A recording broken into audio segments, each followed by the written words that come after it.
방금 구역 식구 가운데 조금 새롭게 이제 보이시는 분이 이제 조선의 성도님이신데 새가족이십니다. 관심 가져주시고 신앙생활 잘 할 수 있도록 격려 부탁드립니다. 중요한 건 아니지만 아까 보니까 우리 허동진 장로님 찬양할 때 뒷모습 보니까 장로님 머리가 더 나시는 것 같아요. 더 젊어지시는 것 같아요. 제가 그 속으로 무슨 생각했냐면 우리 성도들이 시간이 갈수록 오히려 독수리가 날개 오르는 것처럼 영적으로 더 청춘이 되었으면 좋겠다 그런 생각을 잠시 해봤는데 우리 모두 영적으로는 청춘 같은 하나님 보시기에 마음 시원케 하는 그런 삶들을 살아갈 수 있기를 주님의 이름으로 축복합니다. 장로님 맞지요? 맞지요? 오늘 궁금하신 분들은 우리 장로님한테 커피 사주시면 맛있는 거 사주시면 그 비결을 소개시켜 주실 것 같습니다. 자, 오늘 이 시간 다윗의 8째 줄에 맞춘 노래라는 제목으로 말씀을 전하도록 하겠습니다. 한 농부의 아내가 무슨 일인지는 모르겠지만 담임 목사님에게 마음이 좀 삐꼈습니다.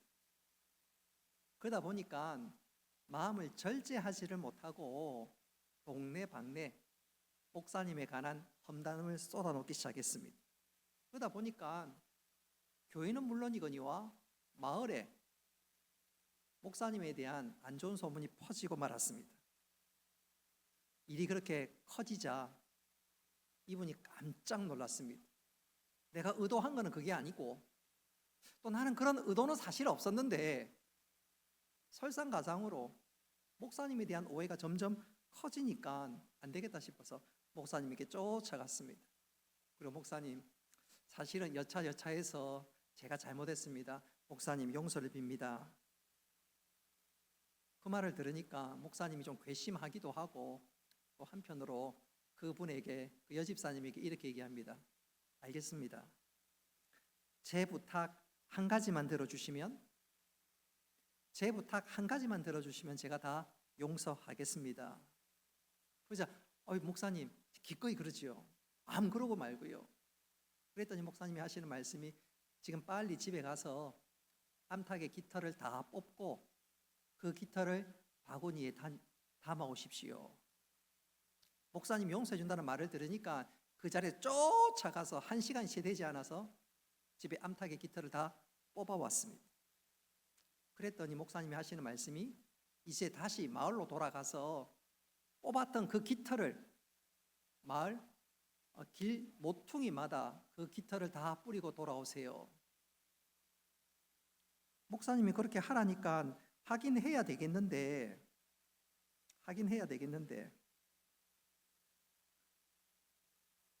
쉽지는 않을 것 같고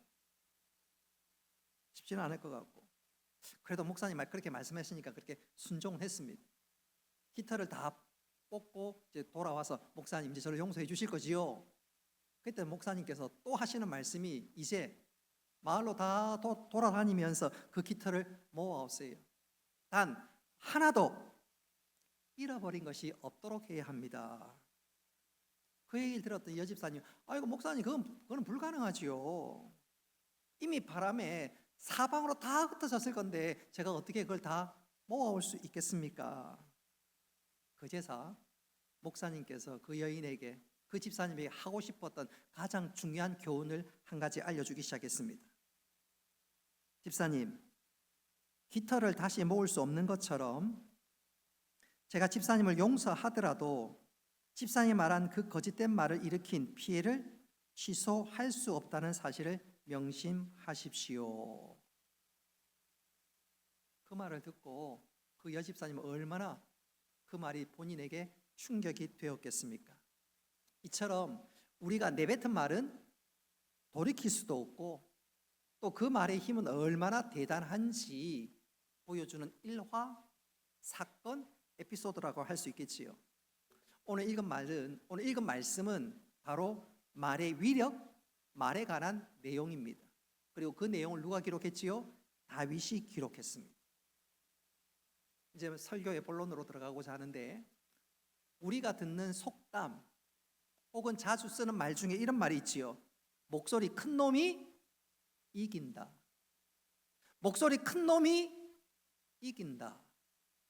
정말 이것을 우리가 실감하는 것 중에 하나는 지금은 조금 덜하기는 하지만 과거에 교통사고, 그것도 접촉사고가 나면 지금이야 블랙박스가 다 있어서 어떻게 사고가 났고 또 그 영상을 통해서 누가 잘못했는지 소위 CCTV가 가려지지 않습니까? 근데 과거에는 블랙박스가 없으니까 접촉사고가 나면 그냥 목소리 큰 사람이 이깁니다. 특별히 초보 운전 딱지가 붙어 있거나 혹은 소위 김여사라고 불리는 운전 벌벌벌 떠는 사람하고 접촉사고가 나면 상대방은 큰 소리로 당신이 잘못하지 않았습니까? 그러다 보면 내가 잘못한 건 아닌 것 같은데 그 목소리에 주눅이 들어서 그냥 내가 잘못한 것 같고 내가 가해자 같고 그럴 때가 종종 있지요. 목소리 큰 놈이 이긴다, 이 말은 정말로 그 말 그대로 우리 주위에 혹은 우리 사이에 이런 사람이 참 많은 것 같아요. 반대로 오히려 말을 들어주는 사람, 또 그 말을 그럴 수도 있겠네, 상대방이 말이 끝나기까지 좀 기다려주는 사람, 혹은 경건하거나 정직한 사람은 점점 줄어들어가는 것 같습니다. 조용한 사람보다, 정직한 사람보다 목소리가 크고 강한 사람이 더 사람을 압도하는 세상이 지금 되어가고 있다, 그 말입니다. 오늘 읽었던 말씀 본문 역시 다윗이 처한 상황이 그랬습니다. 그래서 다윗이 바로 이 일에 대해서, 바로 이런 상황 속에서 우리가 반드시 알아야 할 것을, 반드시 명심해야 할 것을 오늘 이 시편 12편을 통해서 우리에게 교훈하고 또 믿는 모든 사람들에게 반드시 알아가야 할 것을, 당부해야 할 것을 우리들에게 소개하고 있습니다. 특별히 다윗이 간절하게 소개하기 원해서 그가 오늘 12장 12편 1절 위에다가 뭐라고 얘기했냐면 다윗의 시 인도자를 따라 8줄로 맞춘 노래 그랬습니다. 8줄로 맞춘 노래, 이 말은 히브리어로 하셋 미니트라는 말인데 이것이 정확하게 어떤 의미를 담고 있는지 성경학자들의 학설은 조금 분분하지만 분명한 것은 이 단어는 내가 하고 싶은 것을 호소력 있게 전달한다, 그런 뜻입니다. 그러니까 다시 말씀드리면 다윗이 오늘 12편 이 말을 온 성도들이 좀 제대로 듣고 내가 큰 소리로 외치니까 좀 집중하라는 것입니다. 특별히 부조리가 많은 이 세상 속에서 당하고 당하는 이 경건한 믿음의 사람들에게 내가 호소력 있게 전달할 테니까 똑똑히 들으시오, 그 말입니다. 오후 예배 시간도 사실 그래요. 배가 부르면 졸리기 쉽지요. 그래서 눈 부릅뜨고 잘 들어야 되는데 그렇게 하기 위해서는 제가 목소리 좀 크게 하고 방방 뛰고, 지난번에 보니까 부굴산 교회 목사님 이름이 갑자기 옥재부 목사님 마이크 하나 들고 내려갔다가 올라갔다 하는데 저도 한번 그렇게 해볼까, 오예배 시간에는 그렇게 한번 해볼까, 그런 생각을 한번 해보고 있는데 한번 해볼까요? 네, 그러면 이제 자는 사람, 졸라는 사람 딱 옆에서 설교하면 좋지요. 그러기 위해서는 전제 조건이 하나 있는데 설교를 다 외워야 됩니다. 다 외워야 돼요. 그렇지 않고 막 보고 하고. 저는 개인적으로 설교 온 걸 거의 다 외워서 하기는 하지만 어쨌든 다음에 때가 되면 한번 그렇게 해봐야 되겠다. 오전 예배 때도 한번 해봐야 되겠다. 지금 이거는 지나가는 얘기로 한번 들으시면 됩니다. 제가 한번 말씀드린 적이 있지요. 우리 울산노회 어떤 목사님께서 한 교회 20년 지나면 교인들이 목사님 설교 듣는 거 좀 지겨울 수 있으니까 항상 신선하게 한번 생각해보고 준비하라. 어떤 거 한번 해볼까 고민하다가 마이크 들고 한번 돌아다녀야 되겠다.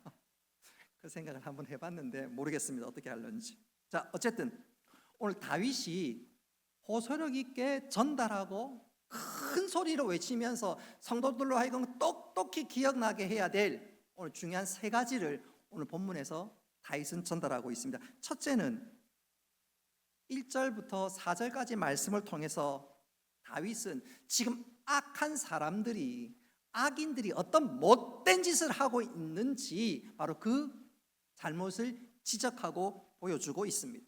자, 우리 1절로 4절 말씀 우리 다 같이 한번 읽어보도록 하겠습니다. 시작. 여호와여 도우소서. 경건한 자가 끊어지며 충실한 자들이 인생 중에 없어지나이다. 그들이 이웃에게 각기 거짓을 말하며 아첨하는 입술과 두 마음으로 말하는도다. 여호와께서 모든 아첨한 입술과 자랑하는 혀를 끊으시리니 그들이 말하기를 우리의 혀가 이기리라. 우리의 입술은 우리의 것이니. 아멘. 자, 여러분 읽었던 말씀을 보십시오. 다윗은 지금 자신이 처한 상황이 경건한 자, 충실한 자보다 오늘 2절에 보니까 거짓말하는 자, 아첨하는 자, 두 마음으로 말하는 자, 또 3절에 보니까 자랑을 늘어난 자들이 더 많고 그런 사람이 세상을 주관하고 있다는 말입니다. 그래서 오늘 1절로부터 4절까지 말씀을 보면 하나님 상황이 이렇습니다. 좀 보시옵소서. 악한 사람들의 박해로 그들의 악한 마음으로 인해서 경건한 자, 정직한 자들이 끊어지고 자취를 감추고 있나이다. 그럼 그렇게 지금 그가 호소하고 있는 것입니다. 지금 상황과 형편이 너무너무 힘들다는 것입니다. 다윗이 이 말씀을 기록할 때 어떤 것을 염두에 두고 있냐면 이 당시에 다윗은 사울에게 쫓길 때입니다. 우리가 잘 알고 있는 것처럼 다윗은 아마도 14세, 15세부터 나이 30 될 때까지 사울에게 쫓기고 또 쫓기는 생활을 했었습니다. 그 즈음에 사울은 여러 사람을 자신의 부하 혹은 신하로 등용하게 되는데 그들의 상당수가 간사한 자들이었고 또 그들의 상당수가 신실함에 전혀 미치지 못하는 사람들이었습니다. 그래서 사울의 밑에 있었던 사람들의 특징이 오늘 2절과 4절에 잘 소개되고 있는데 사울 밑에 있었던 그 관리들은 사울 왕에는 달콤한 아부 아첨의 말을 하고 또 그들은 큰 소리로 상대방을 위협하는 사람들이었습니다.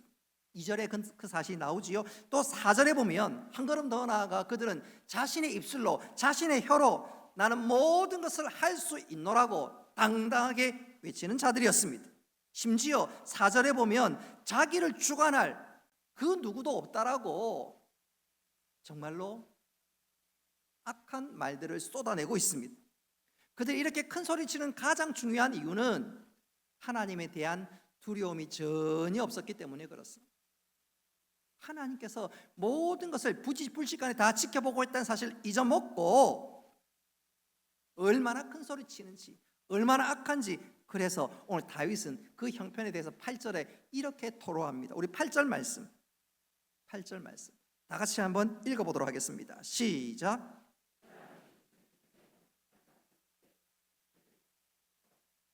아멘. 악인들이 곳곳에서 날뛰는도다.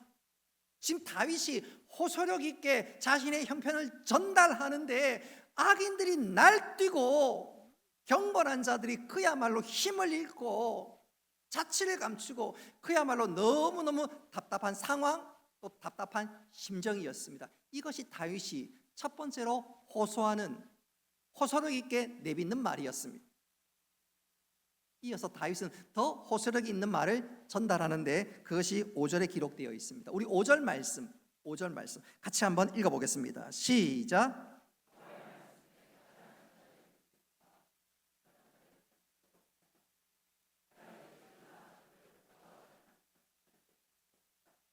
아멘. 저는 이것을 이렇게 한번 표현해 보고 싶어요. 우리가 예배 시간에 찬양을 하다가 내가 원하는 한 가지 찬양을 하다가 한 키를 올려 부를 때가 있습니다. 내가 원하는 한 키 올려 부를 때가 있습니다. 그러면 그렇게 한 키를 올려 부르면 순간 가슴이 뜨거워지지요. 그렇지 않습니까? 한 키 올려 부르면 감정이 좀 고조되면서 더 간절히 하나님 앞에 찬양하지 않던가요? 반응 좀 해주세요. 그렇지 않던가요? 오늘 다윗이 호소력 있게 처음 전달합니다. 악인들이 이렇게 악하나이다. 그러면서 마치 찬양할 때 한 키를 올리는 것처럼 그건 더 간절하게 한 키를 올려서 더 간절하게 호소력 있게 오늘 그가 고백하고 있는데, 외치고 있는데, 그게 뭐지요? 5절에 보니까 악인들이 아무리 악할지라도 하나님은 심판하신다. 할렐루야.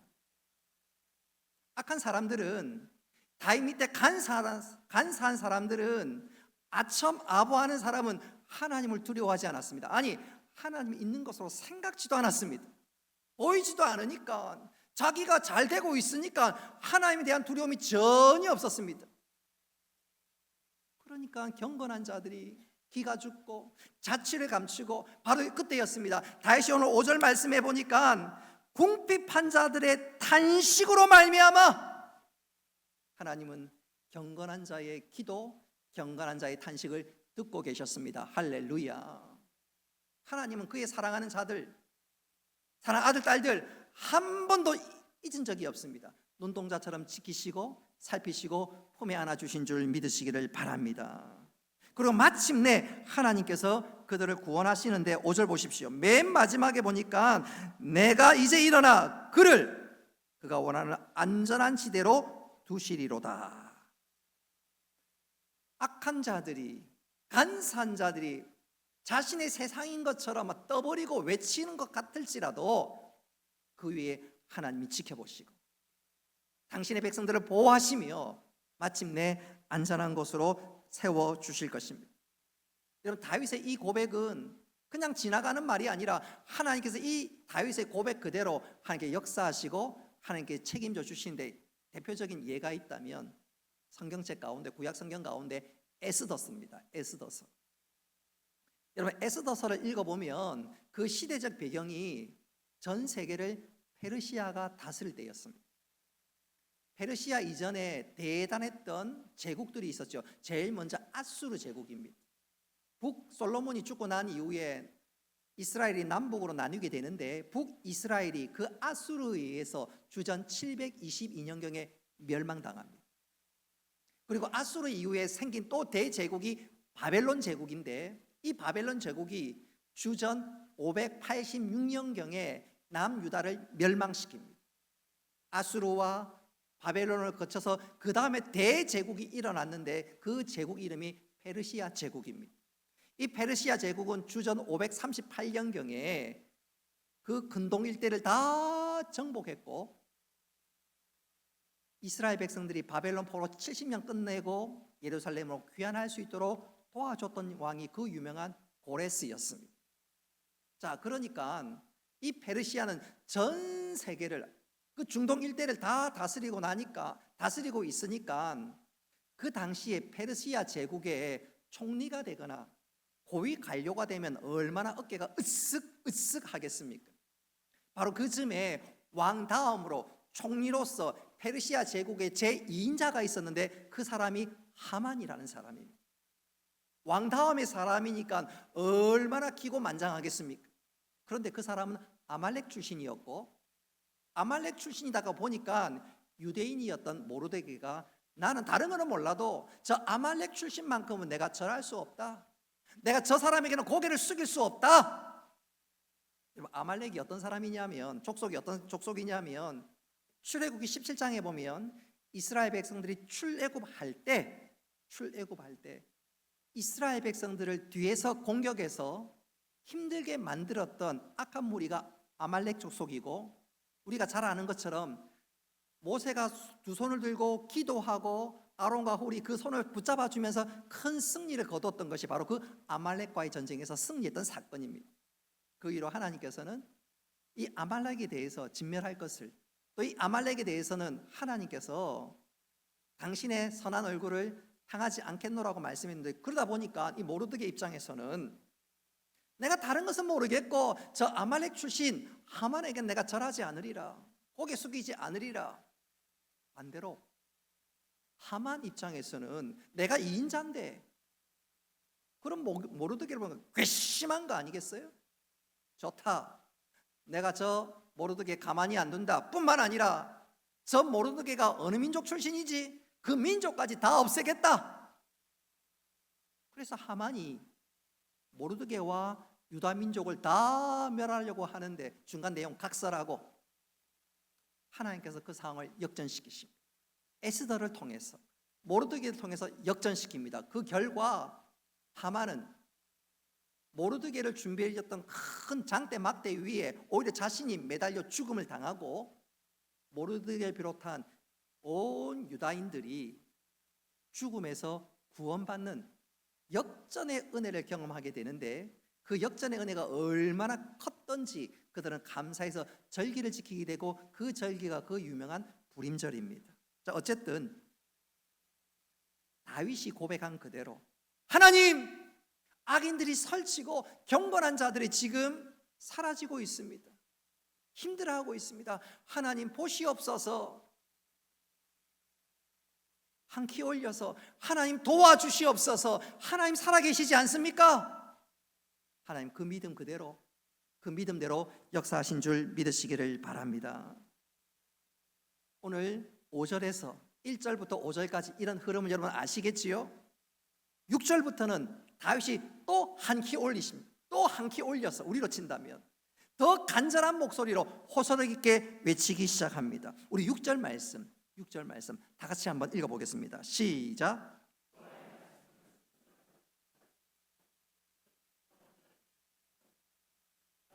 아멘. 자, 다윗이 처음에 악인들의 형편에 대해서 호소력 있게 외쳤습니다. 그 다음에 한 키를 올려서 하나님은 살아계시지 않습니까? 하나님 역사하셨습니다. 한 키 올렸습니다. 그 다음에 더 한 키를 올려서 그는 이렇게 고백하고 이렇게 외치고 있는 거지요. 여러분, 하나님 역사 보셨지요? 하나님 살아계신 거 아시지요? 그렇다면 그 하나님 약속을 믿고 사십시오. 할렐루야. 오늘 시편 12편 마지막 6절부터 8절이 하이라이트 클라이막스인데, 그런 키를 올리고 또 올려서 오 믿음의 사람으로 하여금 그 하나님을 바라보고 그 하나님의 약속을 붙들라, 바로 그것입니다. 여러분, 이 시대에 살아가는 것이 바로 이런 모습이 우리에게 있어야 되는 줄로 믿으시기를 바랍니다. 하나님 살아계십니다. 역사하십니다. 나와 함께 하십니다. 여러분 믿습니까? 여러분 그 하나님을 붙들고 하나님의 약속의 말씀을 굳게 붙잡고 살아갈 수 있기를 바랍니다. 그래서 오늘 7절에 보십시오. 오늘 다윗이 한 키 올려서 외치는 말이 무엇인지 7절에 보십시오. 주 여호와께서 지켜주신다. 또 7절에 보십시오. 그들을 지금부터 영원까지 보존하시리라. 여러분, 하나님의 말씀은 결코 땅에 떨어지지 않고 반드시 이루어진 줄 믿으시기를 바랍니다. 그런 측면에서 저는 하나님의 말씀을 붙잡고 또 하나님의 은혜 안에 거함으로 완전히 영적 역전이 일어난 한 사람을 소개하면서 우리 모두 하나님의 말씀 붙잡고 그 은혜 거하는 우리 모두가 될 수 있기를 주님의 이름으로 축복합니다. 혹시 여러분 맹인 전도자 백사겸이라는 분의 이야기를 들어보셨는지 모르겠습니다. 이분은 예수 믿기 전에 어떤 일을 했던 사람이냐면 어릴 때 안지를 알아서 그만 실명이 되고 말았습니다. 무엇을 하고 살지, 무엇을 먹고 살지 여러 가지 고민하다가 결국 그가 택하고 그가 걸었던 길은 점쟁이였습니다. 어떻게 점을 찾는지는 모르겠지만 소위 용하다는 소문이 났습니다. 이 사람 저 사람들이 몰려오기 시작했고 소문은 소문으로 이어져 많은 사람들이 앞다투어 그에게 찾아 몰려왔습니다. 그러다 보니까 복채도 두둑하게 받고 분명히 그 앞을 보지 못해서 저게 앞으로 살겠나 그렇게 쯧쯧쯧거리던 사람들이 와 탄성으로 바뀌기 시작했습니다. 돈을 얼마나 많이 벌었는지요. 그러다 보니까 나도 모르게 이 사람이 교만해지기 시작했습니다. 그러던 가운데 그는 아내도 버리고 자식들도 버렸습니다. 그 결과 다른 여자와 살림 차는 것은 지극히 당연한 수순이 아니겠습니까? 그러니까 그 아내와 그 자녀들이 형편없이 되었습니다. 그러던 어느 날이었습니다. 그 모습이 너무너무 안타까웠던지 한 전도하던 사람이 이분에게 찾아가서 이렇게 꾸짖으면서 전도했습니다. 이보게, 남을 위해 점치는 당신은 정말 당신의 미래는 모르는구려. 부디 당신의 영혼과 후손들의 장래를 생각해서 점치는 생활을 청산하고 여보시오, 예수를 믿으시오. 그 소리를 듣는데 여러분 어떤 반응을 했을 것 같아요? 1번 꼬꾸라졌다, 2번 대판 싸웠다. 여러분 같으면 몇 번일 것 같아요? 1번, 2번, 2번입니다. 2번. 자기 입장에 택도 안 되는 소리, 말도 안 되는 소리, 전도자를 심히 꾸짖고 내쫓았습니다. 그리고 밤에 잠을 자려고 하는데 이게 웬일입니까? 밤에 잠을 못 자는 거예요.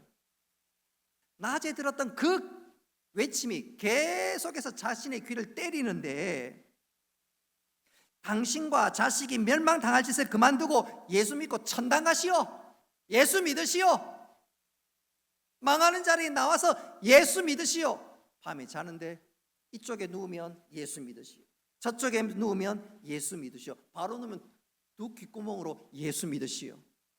계속해서 그 소리가 자기의 뇌를 때리고 온 생각을 뒤 흔들어 놓는데 밤에 잠도 안 오고 다음 날이 됐어요. 호기심 반, 두려움 반으로 예배당에 찾았고 그 예배당 현장에서 말씀을 듣는데 말씀의 은혜에 압도되었습니다. 할렐루야. 그 일로 점쟁이를 그만두고 말씀에 압도되고 은혜 받으니까 회개해야 되지 않습니까? 예수를 믿어도 이분은 정말 제대로 믿었습니다. 그래서요, 회개하면서 자신이 가지고 있는 모든 재산을 교회에다 다 갖다 바쳤습니다. 그러니까 소위 알거지가 된 것이지요. 그 소문이 여기저기 퍼지기 시작했고 그 소문이 한 선교사님 귀에 들렸습니다. 아니, 앞도 보지 못하고 이제 점도 칠 수 없는데 진짜 알거지 굶어 죽게 생겼구나. 너무너무 안타까워서 그분을 교회 관리 집사로, 사찰 집사로 불렀고, 또 그의 자식들도 참 안타까우니까 자식을 공부시켜 주겠노라고, 심지어 미국 유학까지 보냈습니다. 나중에 그 중에 한 아들은 연세대학교 초대 총당이 되었고 나중에 대한민국의 문교부 장관까지 지냈던 백낙준 박사입니다. 그 외에도 다른 아들도 뭐 여러 소개할 수 있겠지만 소위 다 괜찮은, 누구라도 얘기하면 와 진짜 잘 됐네, 그런 사람으로, 정말로 대단한 사람으로 자라갔습니다. 나타났습니다. 그럼 백사경, 이 사람은 과거에 귀신을 섬기고 세상 풍속을 쫓고 진짜로 세상에선 잘 나갔지만 하나님 보시기에 망하는 길로 가고 있는 것 아닌가요? 그가 예수님을 만났고 말씀 앞에 굴복했을 때 하나님께서는 그의 모든 상황을 역전시켜 주셨습니다. 할렐루야. 육신의 눈은 감겼을런지는 모르지만 영적인 눈은 활짝 띄어줬고 그는 망하는 것이 아니라 영생의 은혜를 얻게 되었습니다. 뿐만 아니라 자자손손 예수 잘 믿는 신앙의 명문 가정이 되었습니다. 할렐루야. 오늘 다윗은 말씀을 맺도록 하겠습니다. 오늘 다윗은 여덟째 줄로 맞춘 노래, 오늘 표제가 그렇습니다. 오늘 설교 제목도 그렇지요. 다시 말씀드리면 다윗이 지금 호소력 있게 오고 오는 모든 믿음의 사람에게 외치고 또 외치고 있습니다. 세상의 악한 소문과 말도 안 되는 답답한 일을 만나거든 낙심하지 말고 다시 한번 믿음의 주요 온전케 하신 주님 바라보며 약속의 말씀을 붙들라는 것입니다. 그렇게 하나님의 말씀을, 약속의 말씀을 붙들 때 하나님은 오늘 읽었던 말씀 보십시오. 건져주시고 우리를 안전한 지대에 세워주십니다. 할렐루야. 그리고 우리를 영원히 보존하신다고 약속합니다. 우리 주위를 둘러보면 답답한 소식들, 이해하지 못할 사건들이 일어날 때가 얼마나 많은지 몰라요. 우리는 그것 때문에 멈칫하기도 하고 때로는 낙심하기도 할 수 있습니다. 그러나 다윗은 외치고 또 외치고 있습니다. 하나님이 우리를 보존하시고 안전한 지대에 세워주신다. 다시 한번 약속의 말씀 붙잡고 이 믿음의 길들을 잘 걷자고 우리들에게 지금 권면하고 있습니다. 오늘 이 말씀이 우리 심령에 잘 박혀서 오늘 다윗이 호소를 있게 외쳤던 것처럼 다시 한번 믿음의 주요 온전케 하신 주님 바라보며 약속의 말씀을 붙잡고 오늘도 믿음의 경주를 잘 감당해 나가는 우리 모두가 되시기를 주님의 이름으로 축복합니다.